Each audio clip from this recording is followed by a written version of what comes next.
everyone to the latest Research into Action webinar. We're having a conversation with Dr. Matthew Springer about his article entitled 1 Minute of Marijuana Secondhand Smoke Exposure Substantially Impairs Vascular, and I should have figured out how to pronounce this before starting the webinar, endothelial function. So my name is Carolina Deuce, and I'm an Evaluation of Research Senior Associate here at CADCA, and I'll let Dr. Springer introduce himself. Well, hi, everybody. So should I take over as presenter? Yes, please do. Okay, so I'm clicking that button. Let's see. Okay, I've never done it this way before, so let's make sure it's working. I'm seeing loading. Okay, let me see where my controls are. Great. Okay, so did the slide just change correctly to about the researcher? Yes, they have. Wonderful. Okay. Well, good morning, everyone. So I guess I'll quickly introduce myself then. You don't have to read the slide necessarily, but I'm a professor at UC San Francisco, where I do various kinds of cardiovascular research, but appropriate to this webinar, we've been studying for several years the effects of tobacco and more recently marijuana smoke on vascular endothelial function. And I always get a little bit tripped up when I'm doing these webinars because it's strange not to have any visual feedback, but let me, there we go. Okay, so I want to start then with this introduction slide just to acknowledge my lab. Those are the people who are listed over on the left, and the people on the right are folks who have helped, been involved with this research in various ways. My funders are down at the bottom. Grateful to them. And what I'm going to do is I'm going to give you a little bit of background about secondhand smoke and vascular function, go through the paper that we published, and then talk a bit about the public policy implications. Okay, here we go. So I think that those of you, any of you old enough to remember the bad old days, will get a chuckle out of this. It was never quite this bad on airlines, but we did have to worry about clouds of smoke, secondhand smoke in various places like airplanes and restaurants and things like that. Bars, here's a picture of the bad old days from smoky bars. Fortunately, we don't really find ourselves immersed in smoke anymore, unless we want to be. But we're not involuntarily encountering situations like this. And thanks to the efforts of the public health community and the tobacco control community over many decades, really the kind of secondhand exposure that people find themselves exposed to now, it's more like this. Just someone next to you happens to be smoking, you're getting an extra whiff. And so we've been very interested in recent years in what are the effects of those low-level brief exposures of smoke. And initially, we were studying tobacco. Now, there is a problem, as I'm sure everyone is acutely aware on this webinar, that even though cigarette smoking, tobacco smoking has really been on the decline, and people know to avoid secondhand smoke, marijuana is resurging with legalizations in various places. Now, I'm going to remain agnostic about whether marijuana should be legal or not. I'll leave that to other clearer heads. But in terms of its effect on smoke exposure in public, I think this is a clear public health problem. So here's a picture from the 420 day. They actually have these 420 festivals on April 20th to celebrate cannabis culture. This is a picture from Denver. Now, what's really kind of ironic is here's a picture of San Francisco. UCSF is the purple pin. That's where I am. And the UCSF has really been in the forefront of smoke control research for many decades now. The red pin is in the middle of Golden Gate Park. It's half a mile to the north, Hippie Hill. That's where the annual 420-day festival is held in San Francisco. And last year, actually, my lab went up to a clinic building, 8th floor, just south of the park, and took this photo. I hope people can see it. There's no fog on that day in San Francisco. That is a cloud of secondhand smoke wafting over the roughly 15,000 people who are there estimated. This is pretty impressive, and as a matter of fact, this year, 2018, I keep hitting the advance button. I've out of force of habit. I got to click that right. Okay, there we go. Here's a picture from this past April. Someone went down to the periphery of the crowd and took that photo. So if anyone doesn't believe secondhand smoke exists for marijuana, there it is. It's really pretty impressive. So, well, this is an issue, and unfortunately, the concept of being surrounded by smoke is becoming normal again in the cannabis world. And so here's a picture from the San Francisco Chronicle about these new cannabis lounges, cannabis clubs. People go and they smoke marijuana, and so not only are they being immersed in the secondhand smoke in addition to what they're smoking, but so is anyone who's working there. It's just like the old problem with people who work in bars and casinos being exposed to tobacco, secondhand smoke. And what's really sort of interesting is if you look down, I'm having a technical problem. Okay, there we go. If you look down there in the corner, you'll see this looks pretty familiar, actually. It looks like that old smoky bar. The faces have changed. The smoke is still there. So the question is this a problem or not? Now, let me just give you a little background on tobacco secondhand smoke so you have a place to start. Secondhand smoke from tobacco, well, smoking itself is thought to cause about 140,000 deaths in the U.S. per year from cardiovascular causes. And this is really important because when people think about smoking disease, smoking causing diseases, secondhand smoke, usually they're thinking about cancer, and sometimes they're thinking about pulmonary problems. But really the majority of deaths attributed to secondhand smoke, at any rate, are from cardiovascular causes. And so whenever you're encountering a new source of smoke or a different source of smoke, you really have to ask about cardiovascular effects. Everything else is secondary. So it's been known for a number of years that in municipalities that ban public smoking, the reduction of, the frequency of heart attacks actually goes down. And this has been seen all over the world in various situations. So this really is a public health issue. What we've been focusing on in my group is the ability of blood vessels to vasodilate when they need to get larger in diameter. And smoking and exposure to secondhand smoke has been known to inhibit this. So if you look at this little cartoon here, your arteries can actually grow in real time in diameter when they sense they need to grow to pass more blood. And this is a hallmark of a healthy vessel. People who have vascular disease, people who have increased cardiovascular risk factors, et cetera, they tend to not have this response. And this is called flow-mediated dilation. The reason for that is that the artery dilates when the flow of the blood increases. It sends a signal to the cells of the artery wall and says, hey, you got to grow.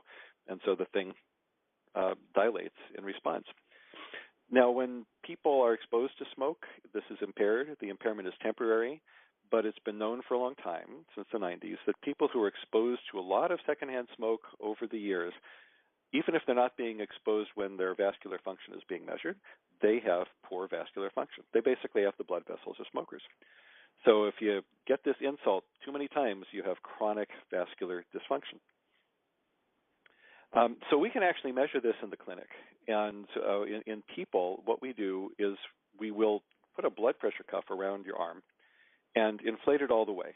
So when they're taking your blood pressure, they don't go all the way. We go all the way. Completely cut off the blood circulation to your hand for 5 minutes. And I know this sounds terrible, but I've had it done to me a few times. It's really not that bad, just mildly annoying. And then we release it, and the blood rushes back into the hand. And it's that flow of blood that causes the artery to dilate. And then we can actually use ultrasound, just like the kind that, when a pregnant woman gets their ultrasound. It's the same thing. We use ultrasound to measure the diameter of the artery before and after, and we see how much it's grown. And so in this case that you see in the slide, it was 4 millimeters before, 4.4 millimeters afterwards. It's grown by 10%. And so we say this person has an FMD of 10%. Higher number is better. And this is how we determine whether someone has good vascular function. Now, in my lab, we developed a way to study this in rats using micro-ultrasound and other methods of temporarily occluding blood flow to the leg. And we can see slight variations in diameter of the artery that feeds the leg. And to make a long story short, we've showed in numerous ways that this really is the same process that we're measuring in the clinic when we measure human FMD.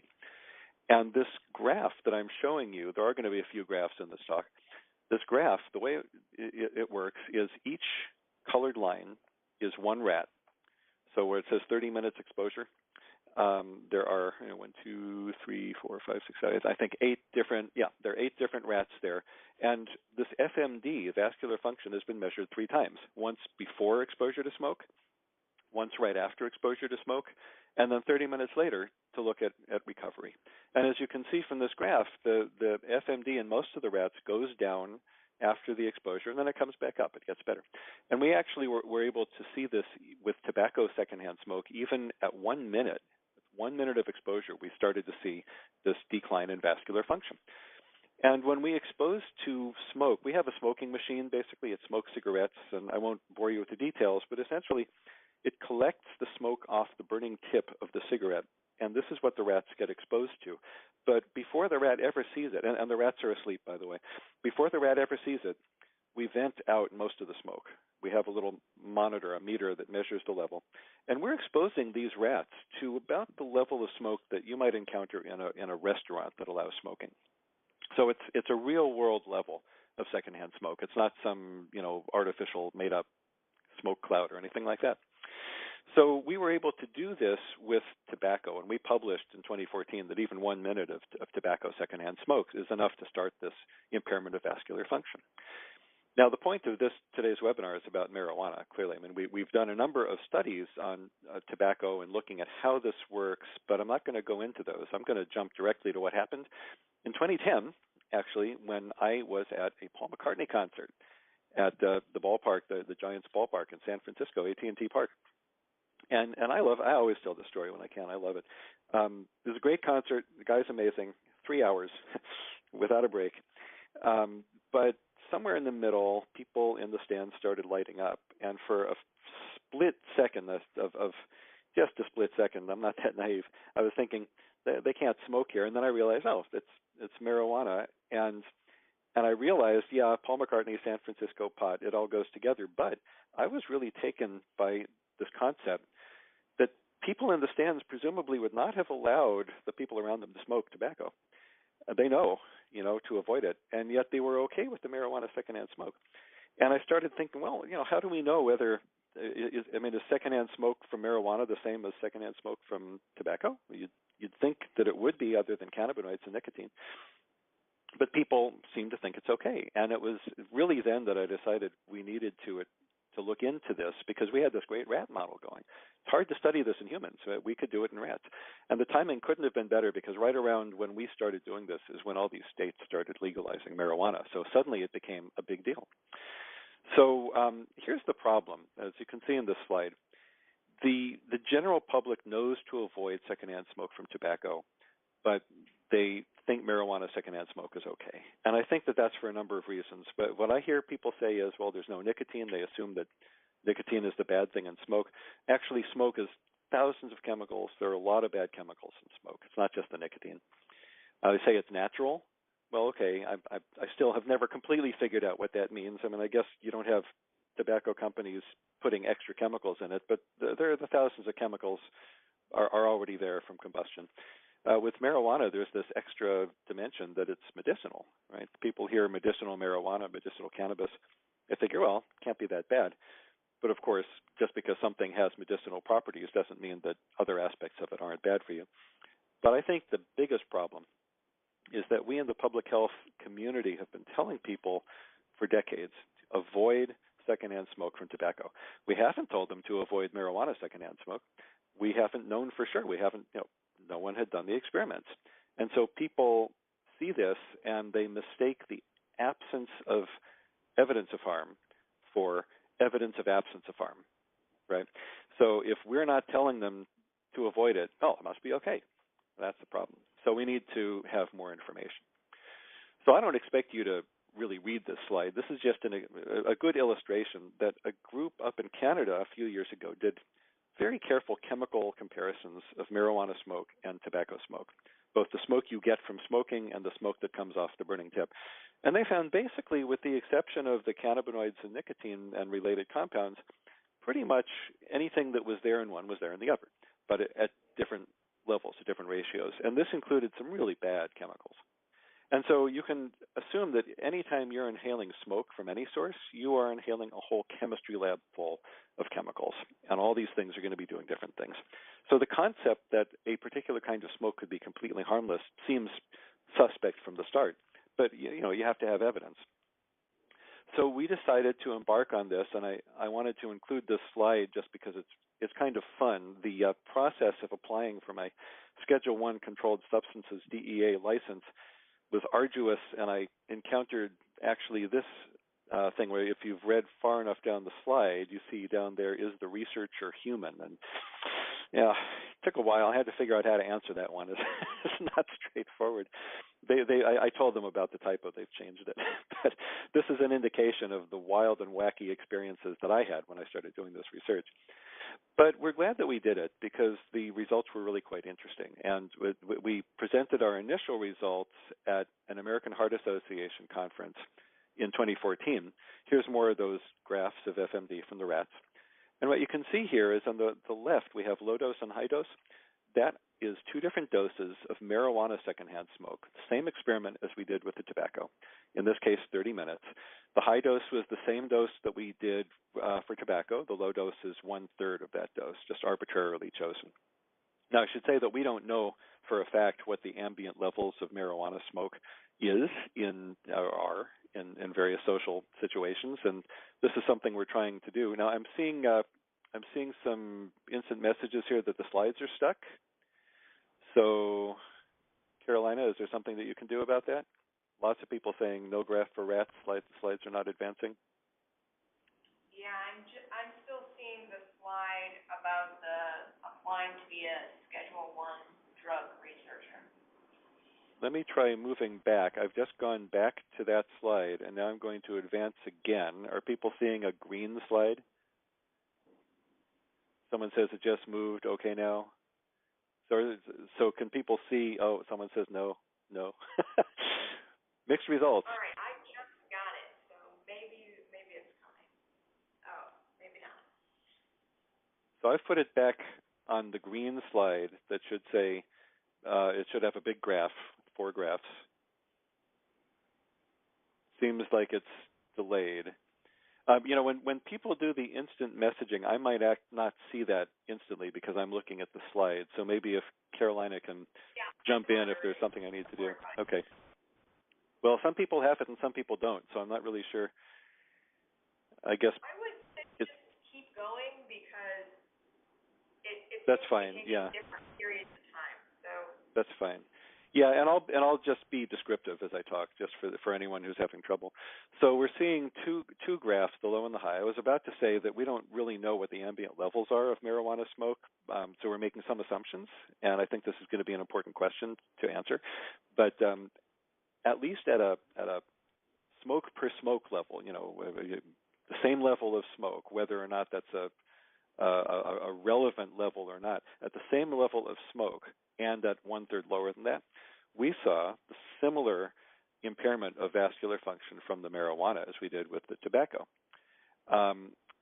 And interestingly, well, some of the rats, a few of them recovered by 30 or 40 minutes. Most of them had not. So remember, with tobacco, we got recovery by 30 minutes later. With the marijuana, we're not seeing that recovery 30 minutes later. Now, this is research marijuana from the National Institute on Drug Abuse. Let's see. Okay, you're emailing out the PowerPoint. Good. Okay, I'm looking in 2 places at the same time. Good. If people are going to get the PowerPoint, Carolina, if you mail out the one that does not have the animations, the one where the animations are manual, then we'll all have the same slide number. And that the thing is about 30-something megs, so I don't know. I'm going to send it out right now. I'm going to send it out after. Okay. All right. All right. Well, like I said, I'll be descriptive. So what we're seeing in this slide basically is that not only did this marijuana impair vascular function, but I also was able to get marijuana where the cannabinoids have been chemically removed. This is all coming from the National Institute on Drug Abuse. It's their federally approved research marijuana. That's which we'll talk about at the end. But interestingly, this so-called placebo marijuana, where the THC and other cannabinoids are missing, that the smoke still impaired vascular function. It was pretty much the same, showing that this is not a THC-mediated effect. It's coming from the smoke, which is not surprising because, tobacco smoke does it. Now, all the way on the right is air graph, where the air, the values, sometimes they go up, sometimes they go down, but in general, the average doesn't move, and we never see anywhere near a significant difference with air. So we reported this at the conference. The bottom line was that 30 minutes of secondhand smoke from marijuana is having a similar effect on vascular function in the rats to tobacco smoke. And before we ultimately published the paper, we got a lot of feedback on our conference presentation, which was very helpful because it helped us frame some of the questions to ask in the paper. So I'm advancing the slides here. One of the questions was, well, you did 30 minutes. What about shorter times? Like in tobacco, we showed it had an effect in 1 minute. Well, we did a 1 minute exposure for marijuana and saw a profound lowering, at almost 60% drop in vascular function after just 1 minute of exposure to the marijuana smoke. So that was pretty impressive. Another interesting question people were asking is, you keep showing impaired FMD from tobacco cigarettes and marijuana cigarettes, but how do you know that it's not coming from the burning paper smoke? How do you know it's what's inside? And I initially thought that was kind of a nitpicky question, but then I realized that especially for marijuana, this is a really good question because a lot of people smoke marijuana without paper involved, glass pipes, things like that. And so what we did is we made basically what I call chainmail cigarettes. We took the rod of marijuana leaves from a paper tube and moved it into a stainless steel mesh. So there's still aeration, but it holds it there. And we were actually able to have the machine smoke these things and collect the smoke. We only did a few rats, but it was pretty clear that the impairment of vascular function occurred even without the paper smoke. So that's good to know. One of the misconceptions that people have had about all of this work is, as I have quoted in the slide, they totally smoke out the rats. And this is what people just assume. They assume we're giving the rats opaque clouds of smoke that you would never encounter in the real world. And indeed, in the 1990s, that's the kind of research people were doing. But this is not what we do. We actually are striving for realistic levels, and we published in our paper this picture of our smoke exposure chamber with the smoke inside of it. And look, you can't see the smoke. The chamber is clear. So this is really, we're not smoking out the rats. So that was an important feedback for people to give. And what about the recovery time? We showed that in the case of tobacco, it recovers by 30 minutes, and in the case of marijuana, it doesn't. But how long does it take? So we repeated the experiment, and what I'm showing, for those who can't see the slides, I'm showing a similar graph where FMD, and in this case, every animal's FMD went down after 1 minute of exposure. We measured 30 minutes later. The FMD was impaired. Then we measured the same rats at 60 minutes. FMD was still impaired, and we measured the same rats at 90 minutes. And in some of them, FMD was still impaired. In a couple of them, it was starting to go up a little bit. So the way we interpret this is, at least in the rats, it was taking just about 90 minutes for this response to start getting better. We don't claim that's a magic number in humans. We don't know. And as a matter of fact, I will say that even though we thought this was interesting, that the effect lasted for 90 minutes for marijuana and 30 minutes for tobacco, I want to put a little disclaimer here, because in press coverage about this, people have been making a big deal about, it lasted 3 times longer. I've actually seen some headlines that marijuana smoke is 3 times worse than tobacco smoke, and that's not what we've said. I think this is just an interesting observation. And it means that at least in the rats, if anything, marijuana smoke is having a longer effect. But the important thing to me is it's having an effect in the first place. Okay. So armed with all of these, we did one more experiment, which was to compare marijuana and tobacco head-to-head. Because we had seen initially that 1 minute of tobacco smoke had a minor effect and 1 minute of marijuana smoke had a major effect. But the tobacco experiments were several years earlier. We've gotten better at our experiments. And so we did a head-to-head blinded experiment of 1 minute exposure to tobacco, marijuana, or just the air in the chamber. And those who can see the graphs will see that the tobacco and the marijuana 1 minute both had a substantial impairment of FMD. And in the case of tobacco, most of the animals, all but one, have come back, while all but two have come back.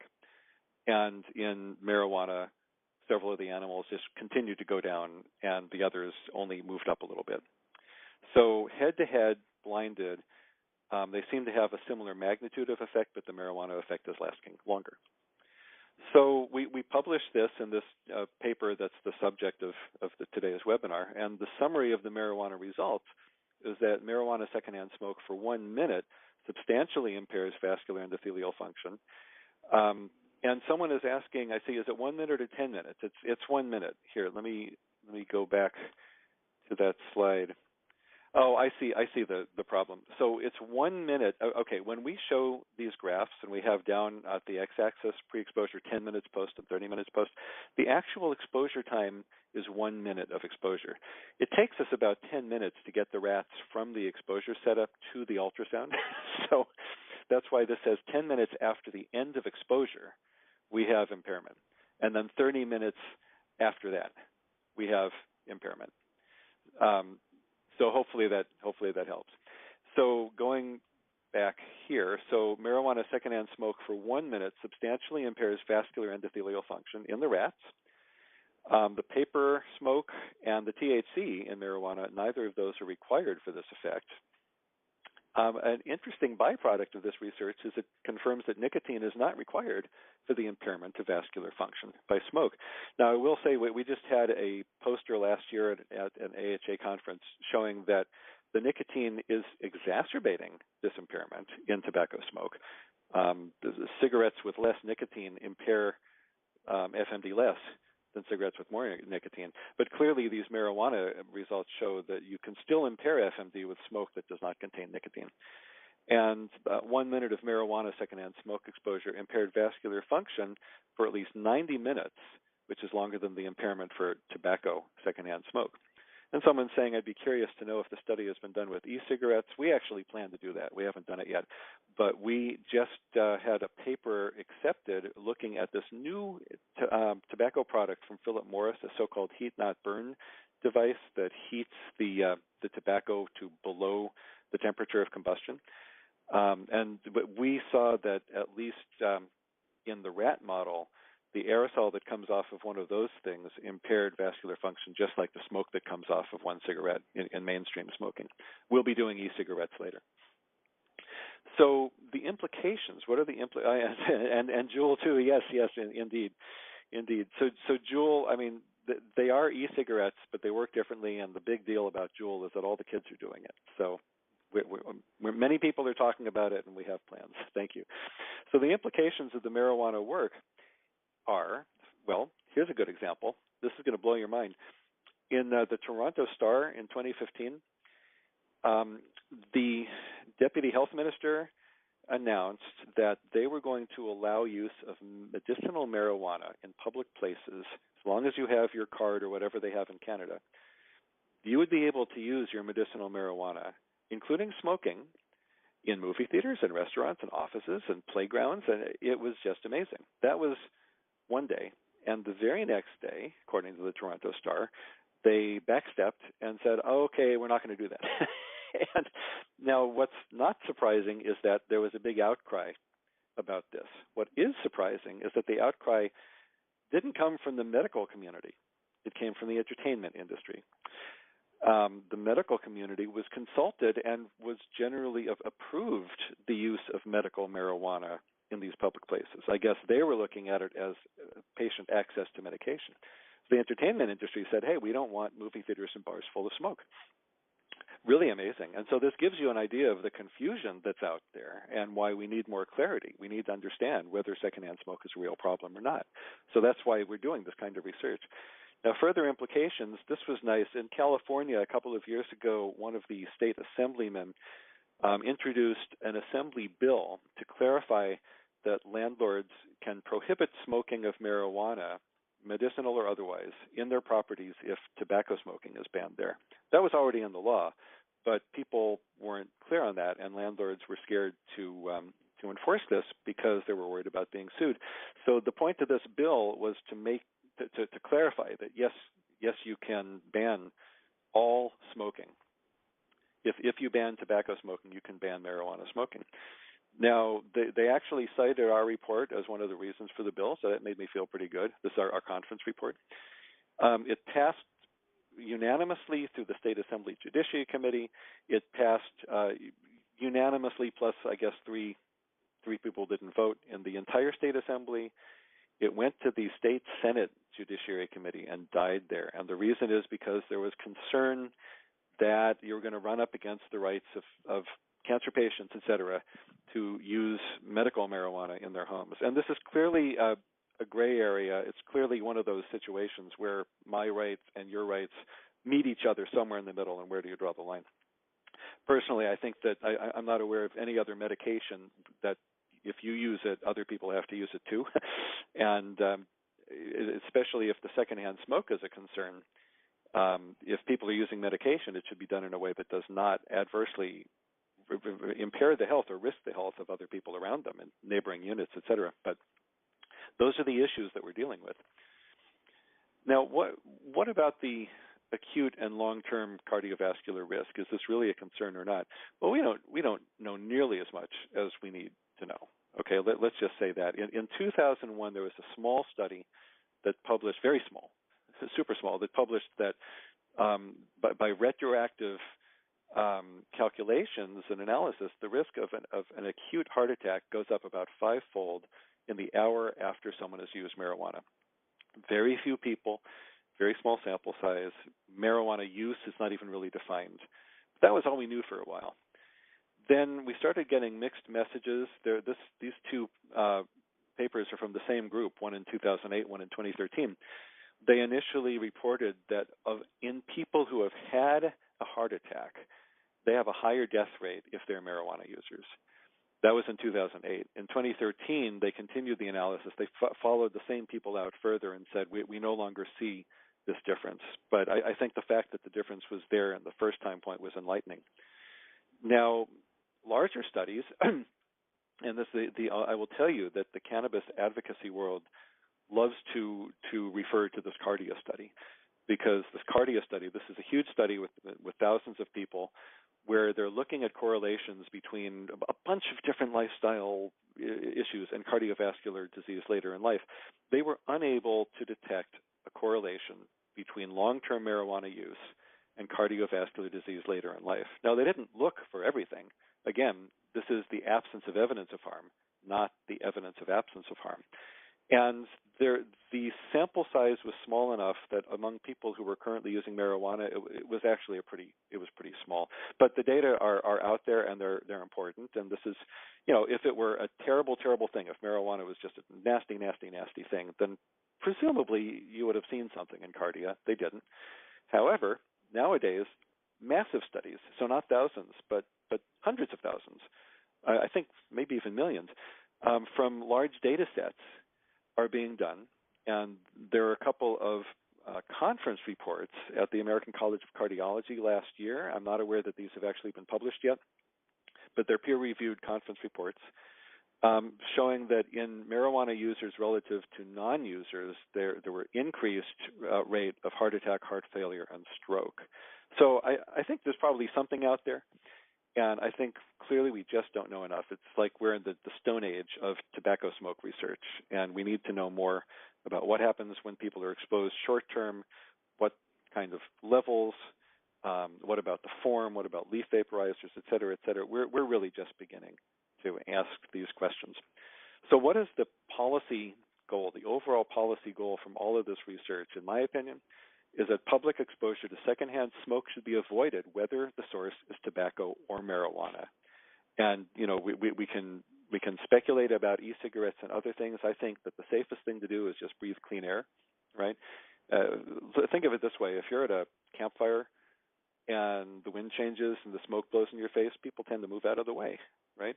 This business of inhaling smoke intentionally is a learned behavior.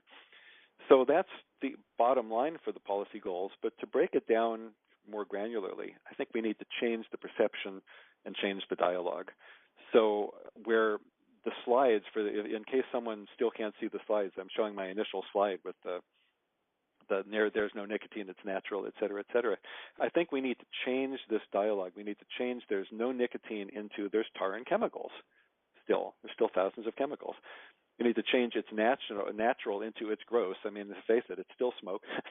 We need to change its medicinal into it's bad for you. Now, I'll qualify that. I mean, we don't know everything that we might want to know to say it's bad for you, but clearly, and this is important, clearly we have shown at least one example of an adverse health effect of tobacco smoke that happens with marijuana smoke too. It's in rats, but on the other hand, it's a good model. And I'll say that we've already seen that tobacco smoke affects humans and rats similarly, and that rats are affected similarly by tobacco smoke and marijuana smoke. So I think it's a natural extension to say that the marijuana smoke would probably have this effect in humans too. And lastly, we need to change no one said it isn't okay into it isn't okay. All right, that's pretty easy. Now, I was given a remaining questions slide. These are some of the questions that I think we still need to answer. First of all, these adverse effects on vascular function, they're from smoke, right? So how about if you use the leaf vaporizers like Volcano, right, or e-cigarettes? Well, I told you that the tobacco leaf vaporizer, this IQOS thing, it still creates an aerosol that impairs vascular function. Volcano and other marijuana leaf vaporizers, someone's asking, what is a leaf vaporizer? So there are devices that a lot of people use where instead of burning the leaf material, the bud material, you put it into a heating chamber and it heats it to temperatures below that of combustion.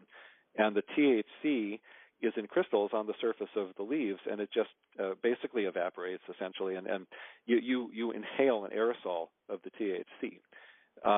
Unlike with burning a joint, when you're done, all the marijuana material is still there. It's just turned brown. But the point is that in addition to the THC, other things come off too, and we're not sure what they are. So, well, it might be possible that use of leaf vaporizers avoid the effects of combustion and smoke. We don't know that for a fact. And so we actually have funding to study that. We're doing those studies right now, and it's just too early really to try to interpret the results. E-cigarettes, we will do those studies. There is one clinical study out there that showed that people who were given e-cigarettes to smoke had an impairment of vascular function. And there's a school of thought out there that maybe it's not even specific chemicals, maybe it's just having little particles, little droplets in your lungs is causing this effect. We just don't know yet, but this is clearly an area for further research. What about this concept of brief exposures? So we're seeing temporary effects from our exposures. And we know from humans that if you repeat that over and over again, you should start to see a chronic dysfunction. And we would like to try to model that in the rats and watch it occur. What about the heart? Everything I've talked about so far in our lab has been arteries, blood vessels. We actually want to do cardiac research, and we're applying for funding to do that right now. What about real-world products? And I want to stop on this because this is a real issue, and you'll hear people from the cannabis industry world, cannabis advocacy world, talk about this too. They and I agree. We are not studying real-world marijuana. We can't, because the only marijuana that federally funded researchers can study is the federally approved marijuana. Otherwise, regardless of state laws that have legalized it, it's still federally a Schedule I controlled substance. And in terms of university research, we have to follow federal law. We would be breaking the law and could get our license revoked if we did studies with any other marijuana. So we're using a product from National Institute on Drug Abuse. It's all coming from the University of Mississippi. The THC levels max out at about 10%, which used to be reflective of real world, but these days the stuff on the street is up to 20%. And it's been stored differently. To prevent mold from growing, they dry it, and then on our end, we rehumidify it, which could affect the smoke in some ways. I doubt that it really makes a difference, but whether it makes a difference scientifically, it's a huge perception problem, because if anyone wants to disregard our results, all they have to do is say, well, they're not studying the real stuff anyways. So we're trying to figure out how to study something that approximates real-world product. And I think lastly, how well do the rodent results predict effects in humans? And we actually want to start doing some human experiments, not exposing humans, but studying humans who use marijuana and who don't, and really doing more targeted and focused experiments to look at the effects of secondhand exposure as well as active use. So the ongoing studies, well, basically I just said that. I've already answered those questions. And now I see questions from the CADCA. Let's see, Carolina, should I just take these questions now and go through them one by one? Is that the workflow? Sure. Hello? Usually yeah. I read them, but if you just want to go ahead. I can do that. Is there a particular, should we be finished by the hour mark? That would be nice, but I think it'll be okay if we go over. Okay. Well, I don't think it'll take very long. Well, so let's see. So recommendations. I'm sorry? Oh, okay. So tell everyone that if you have questions now, to start entering them in the chat box while we go through these questions. Good. Okay, so I'll go ahead. I'll just read them. So one question is, what recommendations do you have for community coalitions working to prevent substance abuse based on your experience with the California State Assembly bill? See, I think that they're two. This is the problem when you have something that has medicinal properties, or at least reportedly has medicinal properties, is that it's a drug and yet it's a medicine. I guess the opioids would be a similar issue with that, right? How do you prevent abuse of a drug that actually people are using for legal and proper purposes? And I think I don't have good advice at a sophisticated level, but coming from my lab level, I would say just be armed with as much information as you can, because I don't think that. I mean, again, I'm agnostic about marijuana. To me, this is not what I've described is not an anti-drug message per se. It's an anti-smoke message. So regardless of someone's reasons for wanting to take THC, they should at least try to do it without taking smoke at the same time. So I think that at least knowing the issues so that you can answer questions intelligently is the best thing that you can do. But I don't really have any great advice about substance abuse in this case. What do you see as likely future trends that communities should be attentive to? Well, I think that it's important for people to realize that no smoking means no smoking. And as communities are legalizing marijuana, I'm seeing this in my daily Google searches. You know, some of them just assume, well, got to make sure people aren't exposed to secondhand smoke, and other communities are saying, well, you know, do we have to worry about secondhand smoke or not? Is this a problem? I think that future trends that we're going to see in communities is more and more confusion on this. And I hope to see future trends that are more and more no smoking of anything signs. But I think we have to be aware that in all of your communities, people are going to be asking these questions, and they're going to be hearing from the cannabis advocates. You know, I don't want to come down harshly on cannabis advocates. They're doing what they do, right? And I know some of them, and we have a good relationship. But I think that one bit of misinformation or misleading information, people will come up and say, no one has ever died of marijuana. And that is a meaningless statement, in my opinion, because if you look at the death records of people who have died because of diseases caused by smoking, I don't think you're going to see they died of smoking. I think you're going to see they died of heart attack. They died of this, they died of that. So you just have to be able to see past that. It's such a compelling sounding statement. No one has ever died of marijuana. Thousands, millions of people die of tobacco. You have to explain to people, no, this is not necessarily a logical statement. And until we know more about the connection between marijuana use and cardiovascular diseases that do kill people, we can't make that statement. This last question on the slide is, where can viewers go to learn more about your research? What other resources are available on health impacts of marijuana secondhand smoke? Well, so in my own website is actually a pretty good resource about my own research. We have a lab website, and we can email that out, or you can just search for Springer UCSF. I'm sure you'll find the lab website. So you can peruse that. Resources available on health impacts of marijuana secondhand smoke, you know, there are hardly any of them. And that's why we still find ourselves in a a frustrating and yet exciting position of, as far as I know, being one of the few, if not the only people who are actually looking at this issue in this way. Hopefully that'll change in the future, but I'm not actually aware of a lot of resources of health impacts of marijuana smoke other than what we're doing. Where we're starting to see progress is where in places like Colorado, after they legalized marijuana there, they're starting to see an increase in kids being exposed to marijuana smoke, and they're seeing increases in respiratory problems. So you're looking at that level, at what's happening in kids and other people in areas that have legalized marijuana smoking.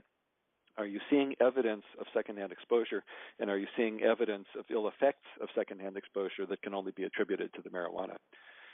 So let's see, these are the three on this slide. Let me see if there are more. Okay, now we have a questions from the audience slide. So I'm looking at the instant messaging. That last question now, is you were saying there's not much on health impacts of marijuana secondhand smoke, but do you know, is there a lot of research around other health impacts of marijuana yet, or no? Because yes. I'm under the impression. Okay. Yeah. Where can people get resources about that? Yeah, there are. I can probably the best thing for me to do is to look up. I think the Americans for Non-Smokers' Rights has a white paper that they have online, and I can look for that and send it out. It's a growing field now. The National Academies did a report last year, big report looking at as many different kinds of cardiovascular and cancer, et cetera, health effects of cannabis they could find. They focused mostly on the human studies, so they didn't really take animal studies into account. And a lot has been done since the report came out. But if you look at that report, which is publicly available, just look at the executive summary, you'll see it go down and say, well, for cancer, for cardiovascular disease, for this, for that, we have sufficient information about this one. We have insufficient information about that one. It's a good starting place, but be aware that the landscape has changed even since that report came out. That would be a good place to look too. The thing that frustrates me is that anywhere you look about health effects of marijuana, secondhand exposure is barely mentioned.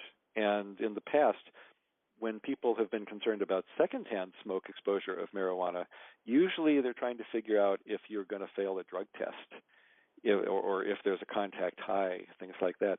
They're not looking at secondhand smoke from marijuana as a secondhand smoke source, and I hope that that's going to change.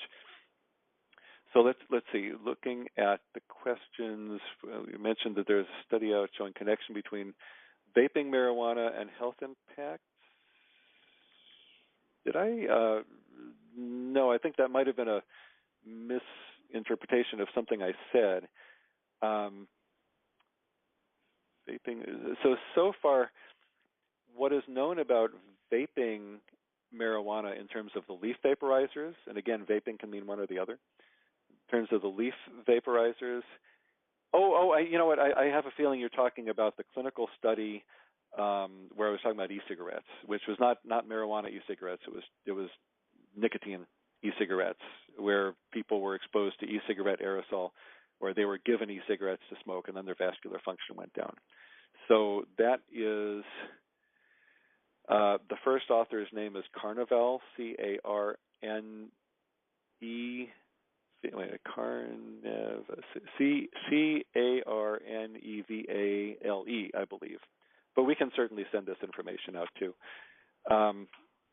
Next question down here, academic studies on pesticides, herbicides, fungicides on marijuana. That's a great question, and I think it's always an issue whenever you've got people inhaling plant material.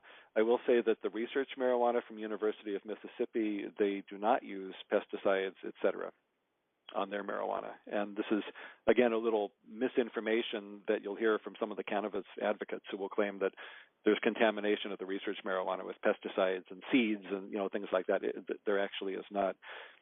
This question, do you foresee a future where concert and festival goers will not accept marijuana smoking? Oh, that's a wonderful question. If so, how long would you guess it would take? That's a really good question. I would love for the answer to be yes. I don't know, because the concert crowd is clearly a different crowd than the kinds of people who are walking down the street.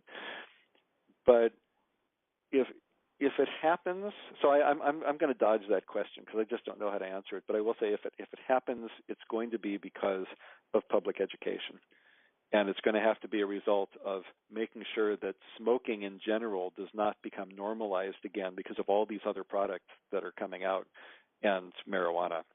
I think that the trend has to be, I don't want to breathe your stuff.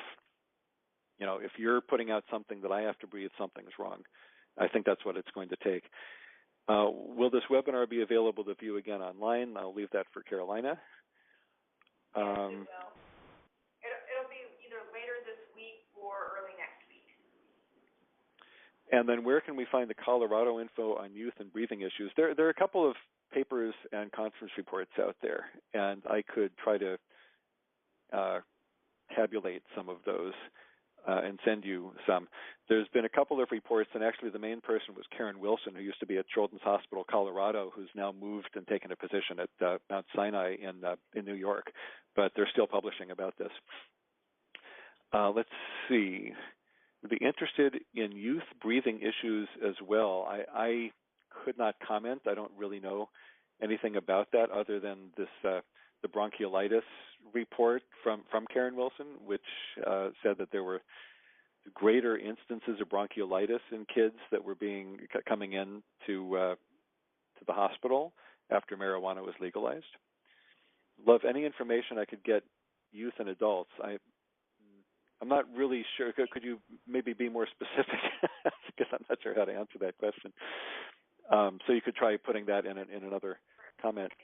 And then have any of your research findings, oh, I'm sorry, go ahead. Oh, well, let me just. Okay, yeah, go ahead, answer this last question. Okay, yeah, because there's one more question, so let me get that. Have any of your research findings been shared or discussed on national media outlets? Yeah, we've gotten a lot of press coverage, actually. After the conference presentation and then again after the paper came out, there were a lot of articles, and it has resurged in the last few months because there was a public radio station did an in-depth interview with me early in 2018, about an hour-long interview, and ran a feature on their local station, and then NPR picked it up, and they did a slightly reworked version of it first on their California report, and then later on the NPR's morning edition, which apparently a lot of people heard, and I've gotten a lot of emails and questions about it, and as a result of that, which radiated out through the Kaiser Health Network and U.S. News and World Report, it's just started hitting all kinds of media outlets, and there has been some mutation along the way. So, like I mentioned, this headline that showed up early on and got reprinted all over the place. UCSF study shows that marijuana smoke is 3 times worse than tobacco smoke, and I think that's a overstatement, overinterpretation. I don't support that. But yeah, a lot of people are talking about this now, which I'm very gratified. The interest is clearly there. Okay, so this restated question, I would like any info on marijuana and the effects on youth and adults. So it is very general. I guess I would probably, again, cover that in future webinars. You know, in the meantime, I think that the Americans for Non-Smokers' Rights white paper is probably a good place to start. But I think that it's certainly ripe for future. Beg your pardon? We're going to have to stop with the questions now. Yep. Someone else wants to use the conference room I'm in, so I got to shut everything down. But we wish to thank Dr. Springer and his colleagues for doing this research, and of course, thank you to Dr. Springer for sharing his research with us this afternoon.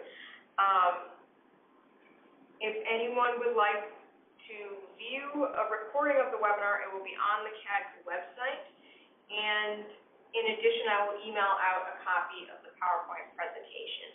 So if you want a copy and you're not sure if you're on my email list, please email kduce@cadca.org. Or you can email this evaluation@cadca.org email that's on the screen.